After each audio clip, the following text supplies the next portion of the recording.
pretty exciting. Just what does Jacob have to do there? Well, he's wrestled him before. He knows him fairly well. And, I mean, they're from the same area. I don't know how many times they've wrestled in the past, but 3.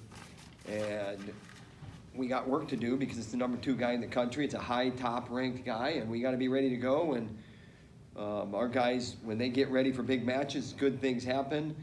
And it's no different with Jacob Warner. The thing with Jacob Warner right now seems to be wrestling down to his competition a little bit.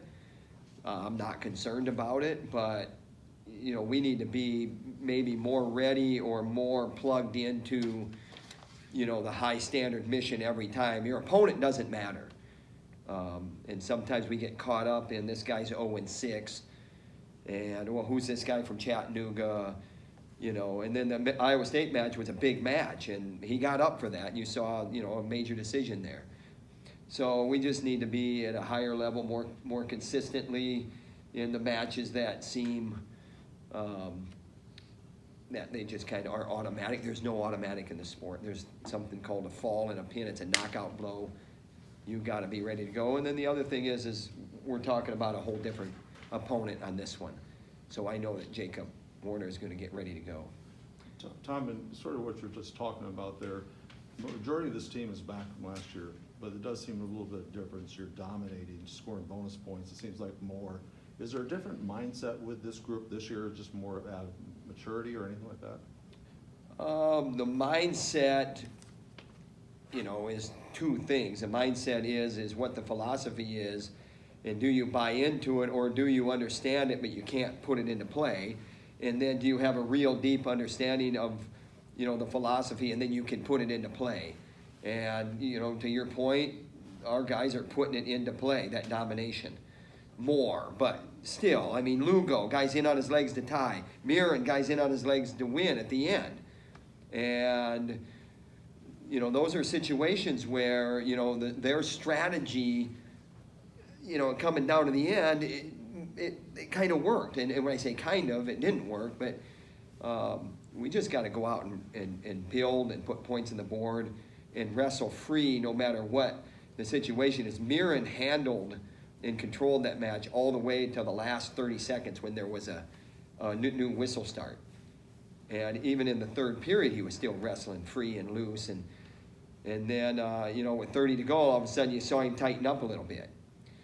And we just need to be more free and just go out there and just compete, wrestle. With that in mind, talking about free and loose, is that where we would see even more technique when that word comes up? You see match situation management would be probably a better word.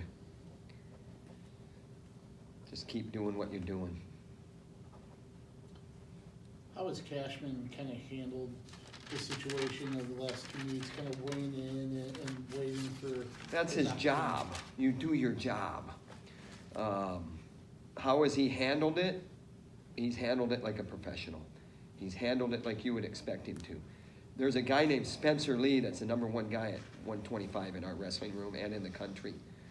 And, you know, when you're the backup to a guy like that, you got to be ready to go at moment's notice because bad things happen to good guys.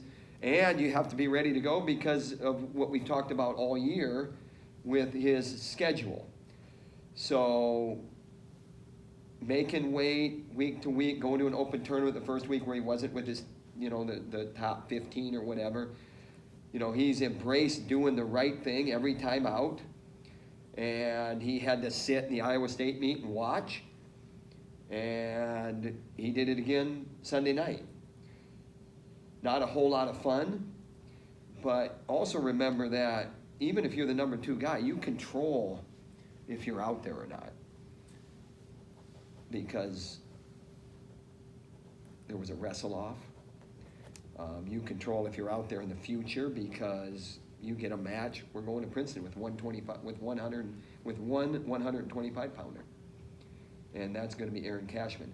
This is a 3rd ranked guy. Is it 3rd ranked guy or 4th ranked guy? 4th ranked guy, and he's a worthy opponent. So we're looking forward to that. We're looking forward to putting our name